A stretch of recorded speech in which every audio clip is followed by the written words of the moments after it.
Welcome students, this is chemistry bye Ashish sir. And बच्चों, ये हमारा पार्ट 3 होने वाला है मैटर इन आवर सराउंडिंग में। जो पार्ट 1 में हम कवर कर चुके थे physical nature of matter, means matter particulate nature का होगा या कॉन्टिन्यूस होगा, इसका आंसर हमने फर्स्ट पार्ट में बच्चों पता कर लिया था। सेकंड पार्ट में हमने पढ़ा था कि पार्टिकल्स जो होते हैं मैटर के अंदर उनकी कौन कौन सी कैरेक्टरिस्टिक्स होती हैं, और इसी तरह से हमने उसमें 3 कैरेक्टरिस्टिक्स बच्चों पढ़ ली थी। ठीक है, आज के लेक्चर में हम पढ़ेंगे states of matter, solid liquid gases states, क्या क्या उनकी कैरेक्टरिस्टिक्स होती हैं विद एनसीईआरटी एक्टिविटीज़। सो बच्चों, ये हमारी सीरीज़ है जिसमें हम पढ़ रहे हैं कि एनसीईआरटी को कैसे पढ़ा जाए ताकि उसमें से आप मिनिमम एफर्ट लगा करके मैक्सिमम आउटपुट आप उससे ले सकें। सो बच्चों, लास्ट टाइम पर अपने कुछ क्वेश्चंस यहाँ रहते थे, फटाफट इन क्वेश्चंस को हम देख लेते हैं। सो 2 लेक्चर पढ़ने के बाद आपने क्वेश्चंस सॉल्व कर लिए होंगे, बहुत आसान आपको ये क्वेश्चन लगे होंगे। Which of the following are matter, कौन सा इसमें से मैटर होगा? Chair, air, love, smell. तो बच्चों, मैटर को पहचानने का अपना बिल्कुल क्लियर कंसेप्ट था कि जिसमें मास होता है, जिसमें जो वॉल्यूम जिसके अंदर होता है, जो स्पेस को ऑक्यूपाई करता है, जिसको हम अपने फिजिकल सेंस ऑर्गन से क्या कर सकते हैं, सेंस कर सकते हैं बच्चों, वो हो जाएगा मैटर। अब इस केस में आपके पास जो चेयर है वो तो मैटर हो जाएगी, ठीक है। उसके बाद एयर भी आपके पास मैटर होगी बिकॉज वॉल्यूम को ऑक्यूपाई करेगा।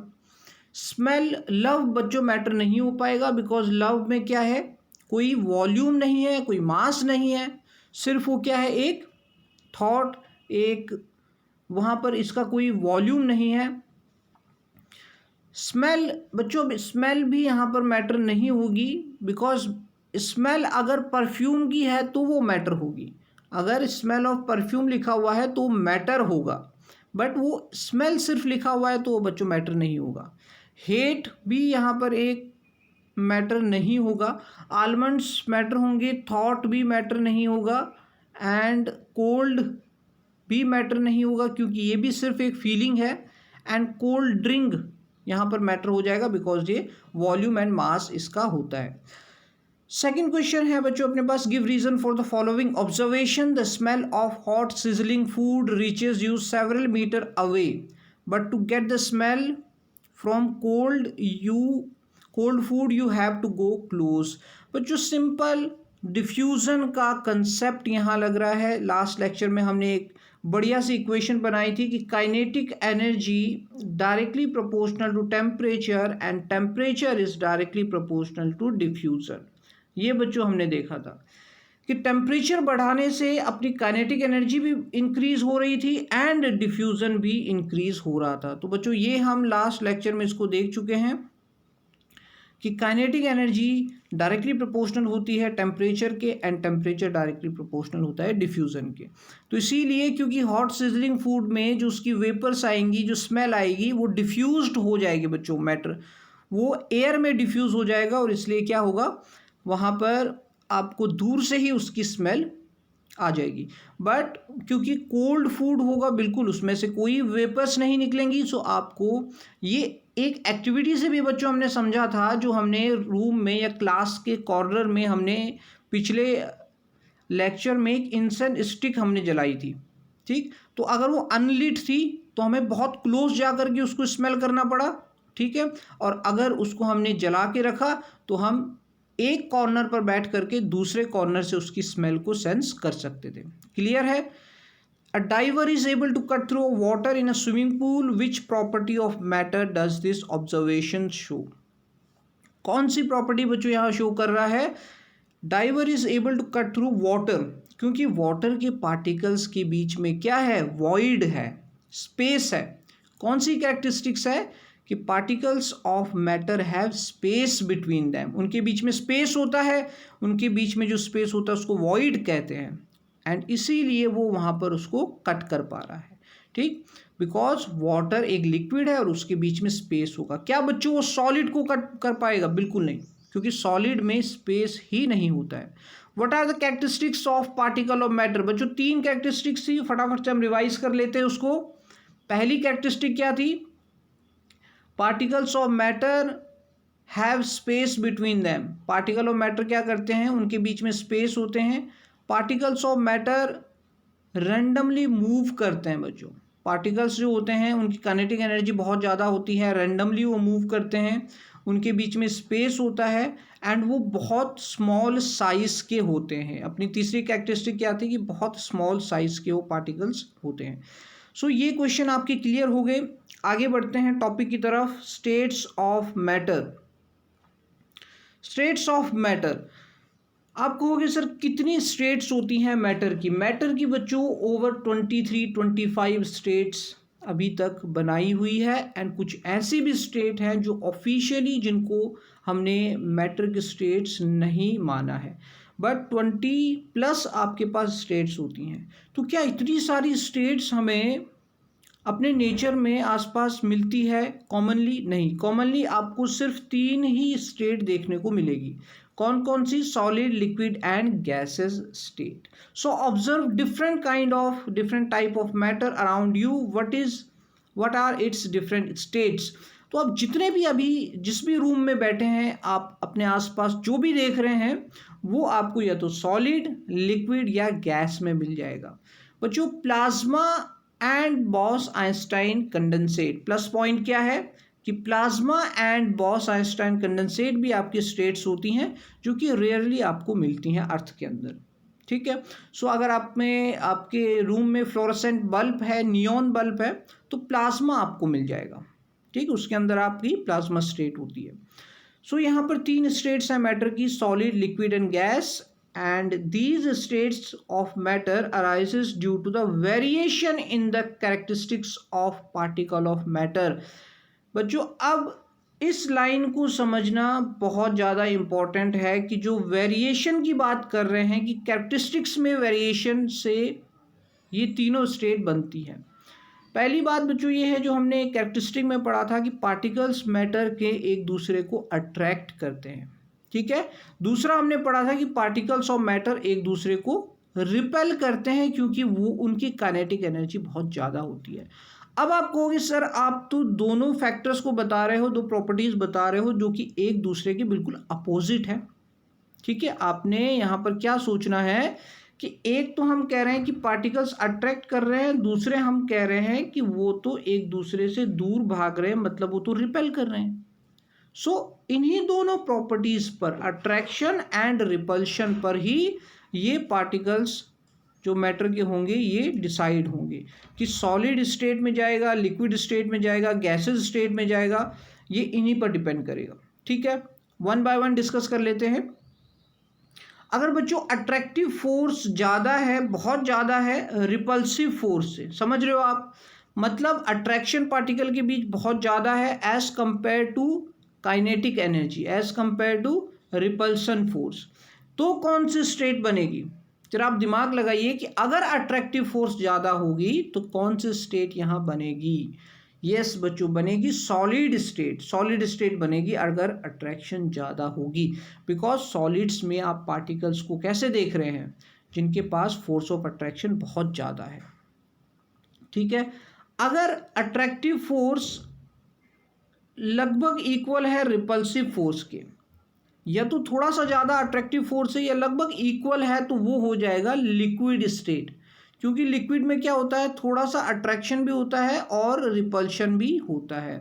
सो अट्रैक्टिव अगर लगभग इक्वल है रिपल्शन के। एंड तीसरा स्टेट बच्चों कब बनेगा? जब अट्रैक्टिव बिल्कुल कम हो जाएगा और कौन ज़्यादा हो जाएगा? Repulsive force. जब रिपल्सिव फोर्स ज़्यादा होगा देन वो हो जाएगा gaseous state, because gaseous state के पार्टिकल्स एक दूसरे से बहुत दूर भागते हैं, सो उनमें रिपल्शन बहुत ज़्यादा होगा। सो बच्चों ये अगर आपको समझ में आ गया है तो आपको इस लाइन का मतलब पता लग जाएगा कि these states of matter arises due to variation in characteristics of particles of matter. ठीक है बच्चों, ये क्लियर हो गया, आप इसको नोट कर सकते हैं। सो आगे बढ़ते हैं। स्टेट्स ऑफ मैटर में हमने पढ़ा कि भाई अपनी दो प्रॉपर्टीज़ हैं, अट्रैक्शन, रिपल्शन, उन पे डिपेंड कर रहा है कि कौन सॉलिड होगा, कौन लिक्विड होगा, कौन गैस होगा। अब बच्चों मुझे जल्दी से आप एक ऐसा एग्जांपल बता दीजिए जो इन तीनों स्टेट में अभी एग्जिस्ट कर रहा हो। Yes, water. वाटर क्या कर रहा है, तीनों स्टेट में एग्जिस्ट कर रहा है। सॉलिड में आप आइस देखते हैं, लिक्विड में आप रूम टेम्परेचर पर उसको देखते हैं, ठीक, एंड वेपर स्टेट में आप देखते हैं जब आप उसको हीट करते हैं। ठीक है बच्चों, वाटर आपकी तीनों स्टेट में एग्जिस्ट करेगा। सो now let us study about the properties of these three states of matter in detail। properties के बारे में डिटेल में हमने पढ़ना है। so solid state को पढ़ना स्टार्ट करते हैं। सॉलिड स्टेट में बच्चों एक्टिविटी अपने पास है, कलेक्ट द फॉलोइंग आर्टिकल्स। इन आर्टिकल्स को कलेक्ट करना है, a pen, a book, a needle, a piece of thread. ठीक है, ढूंढिए इनको और इनको क्या कीजिए, कलेक्ट कर लीजिए। ठीक है, पहला पॉइंट हो गया। दूसरा, sketch the shape of above articles in your notebook by moving a pencil around them. क्या कीजिए, इस तरह से पेन को रखिए और उसके चारों तरफ आप अपनी पेन को मूव करके उसको स्केच बनाइए। बुक को रखिए और उसके चारों तरफ आप मूव करके एक स्केच बनाइए। ठीक है, अब आप कहोगे सर ये कैसा एक्सपेरिमेंट है। इससे बच्चों आपको बहुत एक इम्पॉर्टेंट इंफॉर्मेशन सॉलिड्स के बारे में मिलेगी। ठीक, पहले आप ये करिए। तीसरा point, do all these have a defined shape. क्या इनकी एक फिक्स्ड शेप है बच्चों। जब आपने नोटबुक को रखा और आप क्या कर रहे हैं, उसमें बाउंड्रीज को ड्रॉ कर रहे हैं, या आपने एक पीस ऑफ थ्रेड को रखा और आप उसमें बाउंड्रीज को ड्रॉ कर रहे हैं, क्या उसकी शेप चेंज हो रही है? नहीं, उसकी एक डिफाइंड शेप है, उसकी एक फिक्स्ड शेप है। क्या उनकी बाउंड्रीज डिस्टिंक्ट हैं? क्या उनकी बाउंड्रीज बच्चों फिक्स्ड हैं? यस। जो आपके हाथ में भी नोटबुक है, पेन है, उसकी बाउंड्री फिक्स्ड है। जो भी सॉलिड है उसकी बाउंड्री फिक्स्ड है। क्या उनका एक फिक्स्ड वॉल्यूम है? यस, उनका एक फिक्स्ड वॉल्यूम है। ठीक, so what happen if they are hammered. अगर आपने उसको हथौड़े से पीटा तो क्या होगा? अगर आपने नीडल को हथौड़े से पीटा तो क्या होगा? ब्रेक हो जाएगा। पहले तो अपने आप को रेजिस्ट करेगा वो, पहले तो कंप्रेस आप उसको कर नहीं सकते। आप क्या करोगे, डायरेक्टली उसको क्या कर सकते हो, ब्रेक कर सकते हो। पुल्ड और ड्रॉप, आप ड्रॉप कर दो, पेन को आपने नीचे गिराया तो क्या हो सकता है, ब्रेक हो सकता है, कंप्रेस तो नहीं हो सकता। So all these are capable of diffusing into each other. क्या ये डिफ्यूज हो सकते हैं बच्चों, एक दूसरे में डिफ्यूज हो सकते हैं। डिफ्यूजन हमने पढ़ा था, that is intermixing of particles. क्या ये इंटरमिक्स हो सकते हैं? आप अपने नोटबुक के ऊपर अपनी एक पेन रखो, क्या वो डिफ्यूज हो रहे हैं? क्या वो मिक्स हो रहे हैं? बिल्कुल नहीं। सो रूम टेम्परेचर पर तो मिक्स हो ही नहीं रहे। सो डिफ्यूजन तो इनके अंदर है नहीं। अब try compressing them by applying force. चलो भाई ठीक है, अब आपकी जो एक पेन है उस पर आप फोर्स लगाइए। ठीक है, क्या होगा, are you able to compress them? बिल्कुल नहीं, कंप्रेस तो आप कर ही नहीं पाओगे उसको। कंप्रेस नहीं कर पाओगे, ज़्यादा फोर्स लगाओगे तो आपकी पेन तो गई। ठीक, आपकी पेन ब्रेक हो जाएगी अगर आप उसको ज़्यादा फोर्स दोगे। ठीक, कंप्रेस नहीं हो सकती है। अब आपको बच्चों यहाँ पर कुछ कंक्लूजन, कुछ प्रॉपर्टीज आपको पता लगी सॉलिड्स की। All the above examples of solids, ये सॉलिड्स के एग्जांपल है, can observe that all these have a defined shape. एक फिक्स्ड शेप होती है बच्चों इनकी। ठीक है, डिस्टिंक्ट बाउंड्रीज होती हैं। ठीक, बाउंड्रीज उनकी फिक्स्ड होती हैं। फिक्स्ड वॉल्यूम होता है, वॉल्यूम भी उनका चेंज नहीं होता है। And have a negligible compressibility. Compressibility मतलब उसको हम कितना कंप्रेस कर सकते हैं, कितना दबा सकते हैं। सो दबाओ तो हम उसको कंप्रेस तो कर ही नहीं पाएंगे। हम क्या कर सकते हैं, अगर फोर्स को ज़्यादा लगाएं तो वो ब्रेक हो सकता है। So solids have a tendency to maintain their shape. ये हम कह सकते हैं कि अपनी शेप को मेंटेन करके रखते हैं when subjected to outside force. But solids में break under force, but it is difficult to change their shape.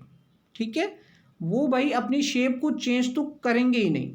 आप भले ही उनमें ज़्यादा फोर्स लगा दो, ब्रेक हो जाएंगे, बट अपनी शेप को चेंज नहीं करेंगे। सो हम ये कह सकते हैं दे आर रिजिड। बच्चों बहुत इंपॉर्टेंट टर्म है कि सॉलिड्स आर रिजिड। सॉलिड्स क्या होते हैं, रिजिड होते हैं। क्योंकि रिजिड का मतलब होता है, ध्यान से आपने सुनना है, रिजिड का मतलब है जिस पर फोर्स लगाने से वो ब्रेक हो जाता है। ठीक है, वो कंप्रेस नहीं होता है बिकॉज इनकी नेग्लिजिबल कंप्रेसिबिलिटी है। ठीक, वो फोर्स लगाने पर ब्रेक हो जाता है, कंप्रेस नहीं होता, दैट इज कॉल्ड रिजिड। सो इतनी सारी प्रॉपर्टीज हमें पता लग गई सॉलिड्स की। ठीक, और वो कैसे पता लगी, जब हमने ये अब प्रॉपर्टी 1.9 हमने की, ये एक्टिविटी हमने सॉल्व की, तो इतनी सारी प्रॉपर्टीज हमको पता लग गई। ठीक है, आगे इसमें पढ़ते हैं, कंसीडर द फॉलोइंग। अब कुछ और एग्जाम्पल्स हैं, एक कदम और आपने जाना है कि rubber band, what about a rubber band. ठीक, can can it change its shape on stretching, is it a solid. अब आप पहले आपने कहा कि सर शेप तो होती है फिक्स। ठीक, अब आप कह रहे हो कि रबर बैंड को हमने स्ट्रेच किया, अब वो तो स्ट्रेच हो जाता है, तो क्या वो सॉलिड होगा या नहीं होगा, क्वेश्चन मार्क। ठीक है, बी पढ़ते हैं, what about sugar and salt, when kept in a different jars these take up the shape of the jar. अब आपने किचन में अपने देखा होगा, जहाँ जिस जिस आपने कंटेनर में, जिस जार में आपने शुगर एंड सॉल्ट को रखा हुआ है, उसी की शेप ले लेता है। क्या ये सॉलिड है, ये भी क्वेश्चन मार्क। ठीक, थर्ड पढ़ते हैं, what about a sponge, is it a solid yet we are able to compress it. Sponge बच्चों आपने देखा होगा कि कॉटन की तरह एक होता है, जिसको आप क्या कर सकते हैं, कंप्रेस कर सकते हैं। ठीक, अब आप कहोगे सर सॉलिड को तो हम, उनकी तो नेग्लिजिबल कंप्रेसिबिलिटी होती है, तो इसको हम कैसे कंप्रेस कर सकते हैं, और अगर कंप्रेस कर सकते हैं तो क्या ये सॉलिड होगा। ये आपको बच्चों तीनों क्वेश्चन यहाँ पर सोचने के लिए मजबूर करते हैं कि आपको सोचना पड़ेगा, दिमाग लगाना पड़ेगा। जो प्रॉपर्टीज आपने ऊपर पढ़ी हैं, अब ये इन्हीं के अपोजिट जा रही है। ठीक, अब एनसीईआरटी यहाँ कह रहे हैं कि all the above are solids, ये तीनों ही सॉलिड्स हैं, because rubber band changes its shape under the force. जब आप फोर्स लगाओगे तभी अपनी शेप को चेंज करेगा, and regains the same shape when, अपनी शेप को रिगेन कर लेगा जब फोर्स को रिमूव करेंगे। ठीक है बच्चों, जब फोर्स को रिमूव करेंगे तो आप उसकी शेप क्या हो जाएगी, रिगेन हो जाएगी। If excessive force is applied it breaks, मतलब वो कहीं ना कहीं रिजिडिटी को फॉलो कर रहा है। रिजिडिटी हमने क्या पढ़ा कि वो कंप्रेस, रिजिडिटी का मतलब जो कि फोर्स लगाने पर ब्रेक हो जाते हैं। ठीक, कहीं ना कहीं ये ब्रेक हो सकता है फोर्स लगाने पर, मतलब ये रिजिड है, मतलब ये सॉलिड की कैटेगरी में आएगा। जब आपने फोर्स को हटाया तो अपनी नॉर्मल शेप में वो आ गया, नॉर्मल साइज में आ गया। दूसरा है the shape of each individual sugar और सॉल्ट क्रिस्टल रिमेन फिक्स्ड। बच्चों इस तरह से होते हैं क्रिस्टल, ये जैसे आपके पास एक शुगर का क्रिस्टल है, एक सॉल्ट का क्रिस्टल है। अब ऐसे ऐसे बहुत सारे क्रिस्टल मिला करके आप क्या बना लेते हो, उसको एक जार, एक कंटेनर आप भर लेते हो। सो जब आपने देखा कि हर एक क्रिस्टल एज अ सॉलिड है, जैसे मैंने ये क्रिस्टल लिया तो ये क्रिस्टल भी तो एज अ सॉलिड है, क्योंकि इस क्रिस्टल की भी पूरी वही प्रॉपर्टीज़ हैं जो कि सॉलिड की होती हैं। अब इस तरह से ढेर सारे क्रिस्टल हमने मिला लिए तो वो भी एक सॉलिड का ही काम करेगा।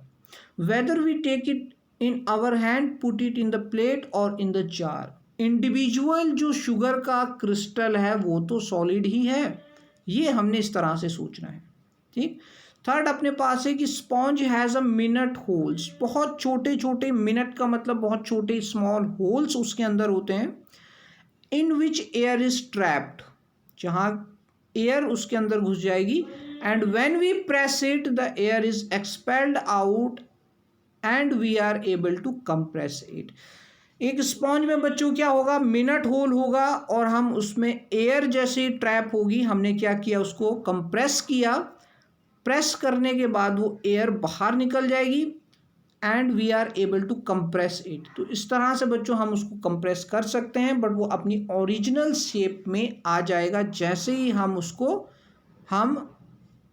उसमें प्रेशर हटाएंगे, दोबारा से एयर उसमें फिल हो जाएगी, वो अपने ओरिजिनल शेप में आ जाएगा।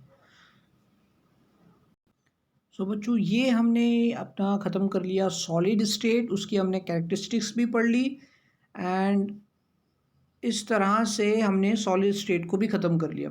अगले लेक्चर में बच्चों हम लिक्विड स्टेट को पढ़ेंगे एंड गैसेस स्टेट को पढ़ेंगे। बच्चों अगर आपको ये सीरीज़ पसंद आ रही है एनसीईआरटी को किस तरह से पढ़ा जाए, सो बच्चों आपने क्या करना है, सब्सक्राइब कर देना है चैनल को, ताकि इस तरह के जो अगले चैप्टर्स हैं उनके भी आपके पास नोटिफिकेशंस आती रहें। सो बच्चों मिलते हैं हम अपने अगले लेक्चर में।